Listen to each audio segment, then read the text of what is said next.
Hi, beautiful family. Hi, beautiful awakening hearts. So, this video is about the prayerful pause. Prayerful pause. So, I just spent a really awesome mini introvert retreat by myself in a hotel room, looking over the beautiful red rock. Oh, yeah, you can see them. Awesome. And when I do these retreats, I do them about once a month, and I do a lot of quiet. I don't talk to anyone for about 18, 24 hours.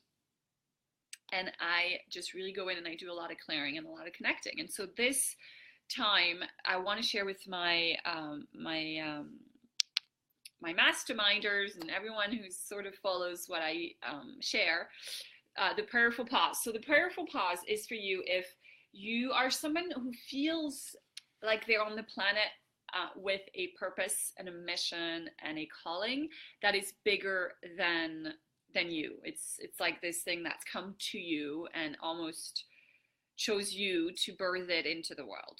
The prayerful pause is for you if you really, really love feeling connected to spirit, and you really love feeling the divine helping you, but you tend to forget to ask for help. You're a little too self-sufficient and not enough of delegating certain things to spirit, right? And you're a go-getter, okay? If you're watching this, hopefully you were meant to watch this. You're a go-getter who's someone who really loves to make things happen. But when that energy is directed towards your own stuff, like trying to solve or fix your own issues, that energy actually makes you spin and you feel like you can't figure things out, okay? So again, this is the prayerful pause that I'm going to talk about today. Is for you if you love feeling connected to source, you love feeling the divine help you, you love feeling held and helped and assisted in this mission that you feel you have this calling, but you forget to do it. All right. And it's also for you if you've been in my mastermind or you've been learning about the tools I teach in Awakening Heart for leadership. And you were like, which one should I use? Which tool do I use when? And you're trying to manifest some goals and you are manifesting things, but maybe sometimes you get a little bit overwhelmed with, what's next? What should I focus on next? So, all right, you guys. So here it goes. Okay. Again and again, I always see the happiest people, whether I see you guys' picture on Facebook or Instagram, or I see you in real life, the happiest people are always the most connected people and the most connected vertically people. They're connected to nature, they're connected to really awesome, meaningful relationships that are, really heart-based, or they're people who are really connected to meditation. So again and again, if you guys really go out in the world and look for the happiest people, they're always the most connected one. And if you think about it, it's probably because they don't keep their problems for them. They hand it over, right? If they're trying to figure something out, they hand it over. So here it goes. Before you attempt to do the So let me ask you if this is what you do. Do you, when you have a topic you want to clear, let's say you have an issue, like bring it up. You can even type it up if you want. Let's say you have a situation in your life, you realize, oh, I always do this, or this always happens, or I can never figure this out. Okay, do you guys have one of those? Do you have some of those things happening? Then what do you do next? Do you go into, all right, I'm going to use a tool. I'm going to do this. I'm going to do that. I'm going to figure it out, which is awesome if you do that, right? But here's where I would pause. This is where I would do the prayerful pause between realizing I need to work on something and going out and doing it. I would pause and I would say, this is what I would say. So this is what I say, right? You can paraphrase it the way that works for you. But this is what I do is I admit that I don't got this. So like, God, I am powerless over this situation, right? That keeps happening, or right? And I engage universal help by saying, I need your help with this, because the tool that I think will work for this may not be the right tool, right? So I really encourage you to do that prayerful pause, to pray and to say, can you help me? Can you set aside everything I think I know about this problem? Can you even help me set aside everything that makes me even see it as a problem? And instead, Can you help me clear it? Can you show me? Can you guide me? And when you do that prayerful pause, before you work on yourself, before you seek to heal something, use a tool, if you do that meditation, you do that pause and you talk to spirit, you can talk to God or love or universe, it will help guide your intuition towards the best solution, right? So don't assume you know the tool that's going to work for you. Do the pause. Ask, hey, I don't got this. I don't know how to do this. Help me figure it out. Because maybe the thing I think I need to do to fix it is not the right thing. Okay, you guys? So how can you do this? Leave me some comments. How do you use the pause during your day before you tackle an issue? Instead of pushing through an emotion, instead of making yourself do something, can you pause and call on help? Can you do the pause? And let me actually walk you through an exercise to do this. I think I have I have 5 more minutes and I got to check out. All right. Okay. All right. So choose a situation that you need to change about yourself or your life. Choose a topic that's been feeling out of control, maybe like you really have been experiencing powerlessness, like you've tried everything, right? But it's still not really changing. And now just welcome what you're feeling about it. Just be fully present to what's coming up and just have an intention that it's okay that the feelings are safe. That whatever needs to come up, it's safe right now. And start to breathe in a lot of vertical light. So the light comes in through you, vertical. And you're imagining it, visualizing it, calling it in. And whatever you visualize, whatever you imagine becomes true in that moment. So I get this question a lot. How can I call on the light? Well, you just visualize it, imagine it, and it's here.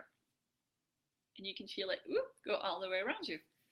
Like a big, beautiful tunnel of light, almost like a current of water. It's pretty thick water though. Almost like white toothpaste water. Let it go through you, breathe it in, and just let it pick up and do a little bit of a fizzy clearing thing. Like if you had a cleanser that would do little bubbles, like bubble clean your feelings, like just really let that love clean the feeling and the emotion. And again, breathing tall, growing tall, letting all that white thick light come in and really cleanse the emotion that's around this issue that hasn't been changing or feels too real. Feels like it's always that way. So can you let go and let go of identifying even with the part of yourself that thinks it's always that way? Can you just sort of decide to let go of that identification with it's always been that way? Let it go. Can you be okay if it changes into, wow, the opposite? What would that feel like if the started to happen? Could you accept it? Does your body open up or does it go into fear? What if it really turned around? Imagine that issue turned around 180.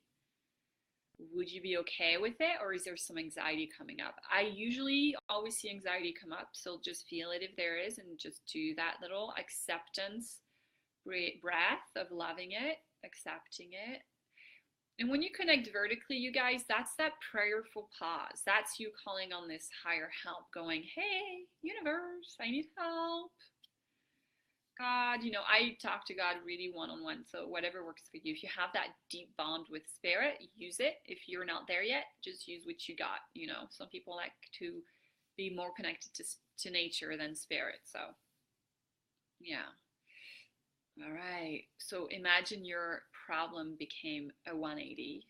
You always were able to do it, or whatever that was. How does that feel? If it brings up any funky energy, let's go clear it. Visualize it clearing, feel it clearing, and just give yourself permission to feel it in the moment.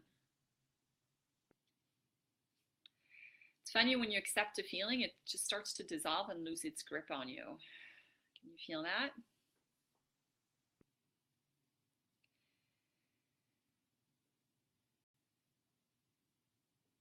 So here's what I wrote. God, I do feel powerless over, fill in the blank. So if you want to say that, God, I do feel powerless over this today. instead of seeking a way to fix it by myself, allow me to grow my relationship with you and trust you will clear it for me and with me. So I'll say it again because it's really awesome, you guys. If you do the clearing work I teach you guys throughout the money challenge and the awakening heart, if you do it with God, it's almost like you supercharge your clearing work, right? So God, I do feel powerless over, fill in the blank. Let me hear you.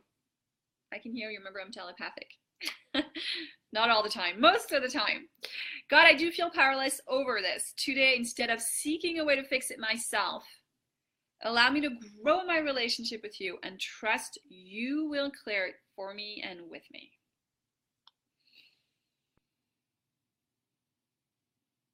Doesn't that sound really beautiful? And please help me set aside everything I think I know about you and everything I think I know about myself in this situation, and help me really, really see the truth and even move beyond the limitations of this issue. All right, that's your prayerful pause. It could take literally 2 seconds. I think it's just about your intention. It's about, setting that intention to when in the morning and you have your thoughts start going into this automatic, if that happens to you, does it happen to you? Automatic, what do I have to do today? And instead of that, go, let me connect to God. Let me go up. Let me seek help. Let me ask for help. And let me fix it with helpers. Let me fix it with my intuition. And doing the prayerful pause will just get you guys to shift from fear into faith. And when you're in faith, you are super intuitive. So you'll get ideas, you'll run into people you hadn't ran in a long time, and they'll give you things to help you with your solving that problem you had. All right, lots of love. I'm gonna go back down the street to my house. It's so funny because I live down the street, but I had a little mini retreat without family, so I could really listen and tune in, and I got a lot of other awesome insights and clearings that I will keep sharing with you guys over the next few weeks.